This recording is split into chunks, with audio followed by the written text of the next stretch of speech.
అంటే చంద్రబాబు నాయుడు ఎలక్షన్ ముందు చెప్పారు, నేను మారిన చంద్రబాబుని చూస్తారు, నేను మారాను అని చెప్పంటారు. మార్పేం కనపడదు. మారాలి, ఆ మార్పు వస్తుందని మేము ఆశించాం. ఎందుకంటే 124 సీట్ల అమోఘ బలం వచ్చిన తర్వాత చంద్రబాబు నాయుడు గారికి చాలా గొప్ప విజయం అది తెలుగుదేశం పార్టీ ఆవిర్భావం అప్పుడు కూడా రాలా. 294 ఆంధ్రప్రదేశ్, ఉమ్మడి ఆంధ్రప్రదేశ్లో కూడా 230 స్థానాలు వస్తే మొన్న 170 స్థానాలకు 120 స్థానాలు విజయం. ఆ తరహాసం ప్రజలు ఎంతో ఆశించి చేశారు, 124 కోరికలతో చేశారు. ఆ కొత్త మార్పు అనేది రావాలి. నేను గతంలో మొట్టమొదటి చెప్పాను, చంద్రబాబు నాయుడు గారి ప్రమాణ స్వీకారం చేయడానికి ముందే మేము కొత్త చంద్రబింబం చూడాలి చంద్రబాబు నాయుడులో, అవసరం వస్తే చంద్రనిప్పులు కలిగించే చంద్రబాబు నాయుడు చూడాలని కూడా ఆశించాం, ఇంకా ఆశిస్తున్నాం. ఇంకా మార్పు ఏం కనపడలేదంటారా? అంటే పరిపాలన కాలం 6 నెలలే కాబట్టి ఇంకా కాలం ఉంది కాబట్టి దిశగా అడుగులేస్తాడు. మారేనని చెప్తున్నారు కదా. నేను జరిగినటువంటి కలెక్టర్ మీటింగ్లో కూడా నేను మారాను, కొత్త చంద్రబాబుని చూస్తారని చెప్పి అంటున్నారు. 94 బాబుని చూస్తారంటున్నారు. ఆ 94 బాబు ఇప్పుడు ఏం కనిపించట్లేదు. నాకు తెలిసి అయితే 94 బాబు కూడా అక్కర్లేదు సార్, 24 బాబే కావాలి. 94 పరిస్థితులు వేరు, 24 పరిస్థితులు వేరు. ఈ రోజున ఏంటంటే కాలం మారింది, కాలంలో సమస్యలు మారినాయి, కొత్త వాతావరణం వచ్చింది. ఆ దిశగా మారాలి. మారాను అనేది బాబు గారు చెప్పినా, నేను చెప్పినా, మీరు చెప్పినా మారింది లేనిది ప్రజలు నిర్ణయించాలి. అందుకని కాస్త కష్టపడ్డ ఒక ముద్ద అన్నం పెట్టగలిగితే, ముందు ఆ అమరావతికి ఒక అన్నం పెట్టగలిగితే ఆ మార్పు కనిపిస్తుంది. ఎందుకంటే ఏ పాలకుడైనా నిర్ణయాలు తీసుకునే ముందు జిగేల్మంటూ మెరవాలి సార్. అంటే గుమగుమలాడాలి పరిపాలన గుమగుమలాడాలి, అది అందించాలి. ఈ 6 నెలలు ఆ ఫ్లవర్ ఏం కనబడుతుందా మీకు? ఈ ఎన్డీఏ గవర్నమెంట్ వచ్చిన 6 నెలల్లో ఆ ఫ్లవర్ ఏం కనబడుతుందా? కొత్త నిర్ణయాలు, విప్లవాత్మక నిర్ణయాలు అయితే ఏమీ లేవండి. వాళ్ళు ప్రకటించిన సూపర్ 6 అమలు మీద దృష్టి పెట్టారు, పరిపాలనా రూలింగ్ మీద దృష్టి పెట్టారు. అడపాదడప గత ప్రభుత్వం చేసిన తప్పిదాల మీద, అది రేషన్ బియ్యం కావచ్చు, లేదంటే సోషల్ మీడియాలో పోస్టులు కావచ్చు, లేదా విచారణ పర్వాల మీద, లేదా కాదంబరి జత్వాని విషయాలు కావచ్చు, కొన్ని సిట్లు వేస్తున్నారు. తిరుపతి లడ్డు వ్యవహారం కావచ్చు, పరిశీలన చేస్తున్నారు, చర్యలు తీసుకుంటామని అంటున్నారు. తీసుకున్న వాళ్ళ మీద తీసుకున్నారు. చాలామంది తీసుకోకోకుండానే న్యాయస్థానాలకు వెళ్ళి ముందస్తు బెయిల్ తెస్తున్నారు. ఆఖరికి ఆర్జీవీ లాంటి వాడిని కూడా అరెస్ట్ చేయలేని పరిస్థితి. వాడు డైరెక్ట్గా అక్కడి నుంచే మాట్లాడుతున్నారు. ఇప్పుడు సోషల్ మీడియాకి సంబంధించిన పోస్టులు పెట్టే యాక్టివిస్టుల్లో ఒక సామాజిక వర్గాన్ని మినహాయించి మిగతా సమాజం అరెస్ట్ చేస్తున్నది ఒక ప్రచారం ఉంది. అందులో వాస్తవం ఏం చెప్తారు దాని గురించి? మీరు అంటే ఎన్నో డిబేట్లో పాల్గొన్నారు, వాస్తవాలు మీరు తెలుసు. గత 5 ఏళ్లలో ఎవరేం చేశారు, ఎవరెన్ని పోస్టులు పెట్టారు, ఎవరెలా క్రిటిసైజ్ చేశారని తెలుసు. దానికి ఏం చెప్తారు మీరు? ఇప్పుడు రాజకమ్మల్ గారు, నేరానికి కులం లేదు, నేరస్తుడికి మతం లేదు. నేరం చేసిన వాడు ఎస్సీల్లో ఉన్నా, ఓసీల్లో ఉన్నా, మరో సామాజిక వర్గంలో ఉన్నా కూడా శిక్షార్హుడే. ఇప్పుడు మనకు కనిపిస్తుంది ఏంటంటే ఒక సామాజిక వర్గం వాళ్ళు జైల్లో ఉన్నారు, మిగిలిన అన్ని సామాజిక వర్గాలలో రోడ్ల మీద తిరుగుతున్నారు. ఇందాకలే దేవినేని అవినాష్ రహదారి మీద ధర్నా పోతున్నాడు వినతిపత్రం తీసుకొని. ఏంటి ఆయన మీద కేసు అంటే, సాక్షాత్తు మంగళగిరిలో చంద్రబాబు నాయుడు గారి యొక్క పార్టీ కార్యాలయం మీద దాడికి పోయిన కేసు. ఆయన రోడ్డు మీద ఉన్నాడు. మొన్న నేను ఏదో ఒక కాందారి దగ్గర టీ తాగుతుంటే వల్లభనేని వంశీ గారు కారులో అలా పోతా ఉన్నాడు. పక్కనోడు చెప్తున్నాడు, బాలకోట గారు వంశీ గారు పోతున్నారు చూడండి అని. వంశీ అమెరికాలో ఉన్నారు. మరి వంశీ గారు చేసిన తప్పింది, సాక్షాత్తు భువనేశ్వరి దేవిని అసెంబ్లీలో పరాభవం చేశాడు. అసలు శాసనసభకి చంద్రబాబు నాయుడు గారు వెళ్ళకోకుండా ఉండటానికి ప్రధానమైన కారణం వంశీ అయ్యాడు. కొడాలి నాని గారు తిట్టారు, కులం పేరు మీద బేభత్సం చేశారు. కుక్కని, నక్కని, ముసలోడని, అదని ఇదని చేశారు. అందరూ బయట ఉన్నారు. సరే, ఇప్పుడు ఆ ప్రభుత్వాన్ని మేము అడుగుతుంటే విచారిస్తున్నాం, చర్యలు తీసుకుంటున్నాం అంటున్నారు.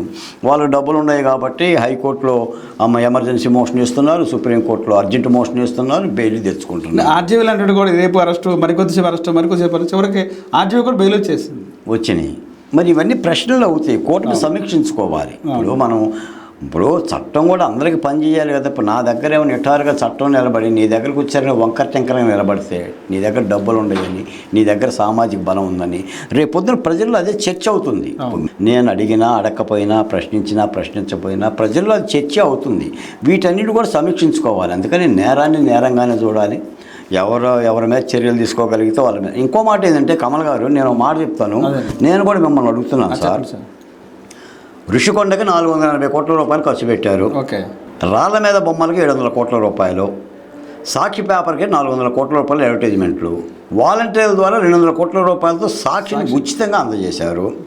తాడేపల్లి ప్యాలెస్కి 12,80,00,000 రూపాయలు, ఫినిషింగ్ దాంట్లో. ఎగ్గపప్పులకు 3 కోట్ల రూపాయలు, స్టేషనరీకి 3 కోట్ల రూపాయలు, పంచాయతీ కార్యాలయాల రంగులకి 2,000 కోట్ల రూపాయలు, ఆ రంగులను తుడిచేయటానికి మరో 2,000 కోట్ల రూపాయలు, మద్యంలో కుంభకోణం పురంధేశ్వరి చెప్పింది, అచ్చెన్నాయుడు గారు చెప్పింది 30,000 కోట్ల రూపాయలు, ఇసుకలో కుంభకోణం వాళ్ళు చెప్పిందే ఏడాదికి 2,000 కోట్ల రూపాయలు.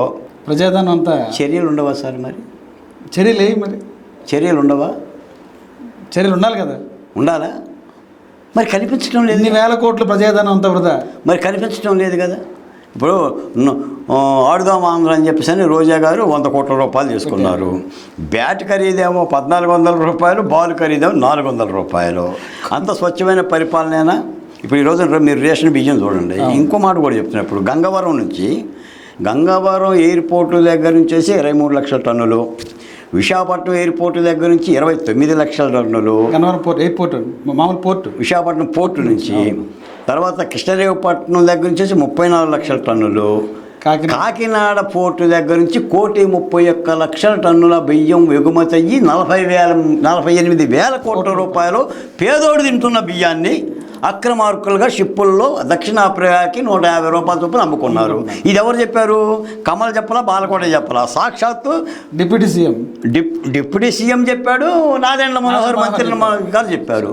చర్యలేవి మరి? సీజ్ ద షిప్ అని చెప్పాను. షిప్ ఎంతవరకు వచ్చిందండి? అందుకని మరి చర్యలు తీసుకుంటే దానికి సంబంధించి ఉంటుంది. వాళ్ళు ఏం చెప్తున్నారు ఇప్పటికీ కూడా? ఇప్పుడు జగన్మోహన్ రెడ్డి గారు కూడా మొన్న మాట్లాడు, పవన్ కళ్యాణ్ గారు ఈ షిప్ ఎక్కాడు కానీ ఆ షిప్కి ఎందుకు పోలేదు అంటున్నాడు. ఏది పెయ్యవర కేశవ్ మేనల్లుడు యొక్క షిప్కి. అంటే ఈ షిప్లో దొంగలు ఉన్నారా? అంతే కదా. అంటే ఇవన్నీ కూడా పరిశీలిస్తారండి ప్రజలు చాలా చూస్తున్నారండి, గమనిస్తున్నారు. కమల్ గారు ఆ రోజు జగన్మోహన్ రెడ్డి గారు కూడా చెప్పా, ప్రజల వెర్రి గొర్రెలు, ప్రజల మేకలు మేమేదో పింఛన్లు ఇచ్చేస్తే తీసుకొని పండగ చేసుకుంటారు ఆయన అనుకున్నాడు. నేను నొక్కుతున్నాను, నొక్కుడికి 34 సార్లు నొక్కా, 2,72,000 కోట్ల రూపాయలు నేను ఇచ్చా, పంచా, తుంచా, ఇక నాకు సెల్లం లేదు, వైనాట్ 175 అన్నాడు. వెరసి ఏమైంది? అందుకని ప్రజలు అన్నీ గమనంలో తీసుకుంటారు, పరిశీలిస్తారు, ప్రజలు నిర్ణయం తీసుకుంటారు. కాబట్టి చాలా అప్రమత్తమైన పరిపాలన చేయాలి సార్. ఎందుకంటే పరిపాలన అంటేనే బరువు, పరిపాలన అంటేనే బాధ్యత, పరిపాలన అంటేనే సమన్యాయం, సమృద్ధిగా ఉండాలి. ఎందుకంటే నినాదాలు చేయటం కాదు సార్, మాటల కోటలు దాటడం కాదు, చేతల గడపలు దాటాలి. సార్ ఎన్డీఏ ప్రభుత్వం అధికారంకి వచ్చిన తర్వాత మీ అమరావతి ఉద్యమం పూర్తవుతుంటారా? ఈ 5 ఏళ్ళు ఏమన్నా కొలికొస్తుందా? రాజధాని పోరాడి తీసుకొచ్చండి అమరావతిని. రాజధానికి మాత్రం కమల్ గారు మంచి రోజులే వచ్చినాయి. పెద్ద ఎత్తున ప్రపంచ బ్యాంకు 15,000 కోట్ల రూపాయలు ఇచ్చింది. ఇతర హడ్కో నిధులు అవి కలిపి మరో 15,000 కోట్ల రూపాయలు. ఈ రోజున సిఆర్డీఏ కమిషనర్ చెప్పింది 20,000 కోట్ల రూపాయలతో పనులు స్టార్ట్ చేస్తున్నారు. సెంట్రల్ గవర్నమెంట్ యొక్క సహకారంతో ఎర్రిపాలెం దగ్గర నుంచి అమరావతికి రైల్వే లైన్ వేస్తున్నారు. ప్రకాశం బ్యారేజ్ మీద 2-3 బ్రిడ్జిలు వేసే ప్రయత్నం చేస్తున్నారు. అంటే రాష్ట్రానికి కనెక్టివిటీ చేస్తున్నారు అమరావతి చుట్టూ. అది ఆ పరిస్థితి అయితే అమరావతికి అయితే అభివృద్ధికి చెల్లడం లేదు. కాకపోతే ఇక్కడ ఒక మాట ఉంది, ఇంకా అమరావతి మీద కత్తిగట్టిన జగన్మోహన్ రెడ్డి అయితే 3 రాజధానులు ఉపసంహరించుకుంటున్నారన్న మాట అయితే ఆయన అనలా. ఇప్పటికీ ఆ ప్రస్తావన లేదు. ఆ ప్రస్తావనే లేదు. ఎందుకంటే అసెంబ్లీ చట్టాల సాక్షిగా, అసెంబ్లీ సాక్షిగా న్యాయస్థానాలు కూడా గౌరవించిన అమరావతిని జగన్మోహన్ రెడ్డి గారు గౌరవించలా, నేను తృణీకరించాడు. మరి ఇంతంత అభివృద్ధి జరిగిన తర్వాత రేపు మళ్ళీ పొరపాటునో గ్రహపాటునో జగన్మోహన్ రెడ్డి గారు మళ్ళీ వచ్చి ఈ అమరావతి ఉండటానికి వెళ్ళలేదు, మళ్ళీ నేను ఋషికొండ పోతా, ఆల్రెడీ నేను కట్టుకున్నాను అని అంటే భవిష్యత్తులో మళ్ళీ వైసీపీ వచ్చే అవకాశం ఉందా? 29 ఎన్నికలు మళ్ళీ జమిలీ అంటారు, నేను ఏదో జమిలీ ఎన్నికలు జరిగే అవకాశం ఉంది అంటున్నారు. జమిలీలో మళ్ళీ వైసీపీ వస్తే అమరావతి పరిస్థితి ఏంటి? నేను మాట చెప్తాను సార్, ప్రజాస్వామ్యంలో దొంగలో గెలుస్తారు, దొరలో గెలుస్తారు. మనం చూసాం. మొన్న 2019లో జగన్మోహన్ రెడ్డి గారు ఎట్ట గెలిచిండు? ఇప్పుడు ప్రజలు 5.5 కోట్ల మంది ప్రజలు ఇచ్చే తీర్పుని మనం ఎలా డిసైడ్ చేయగలుగుతాం? ఇప్పుడు ఈ ప్రభుత్వం న్యాయబద్ధంగా, జవాబుదారీతనంగా ఇప్పుడు మనం మాట్లాడుకున్న అంశాల ప్రకారంగా పరిపాలన చేస్తే జగన్మోహన్ రెడ్డి గారికి అవకాశం ఉండదు. ఈ ప్రభుత్వంలో లోపాలు, మళ్ళీ ప్రభుత్వంలో తప్పులు కనుక జరిగితే మళ్ళీ ప్రతిపక్షానికి మళ్ళీ అవకాశమే కదా.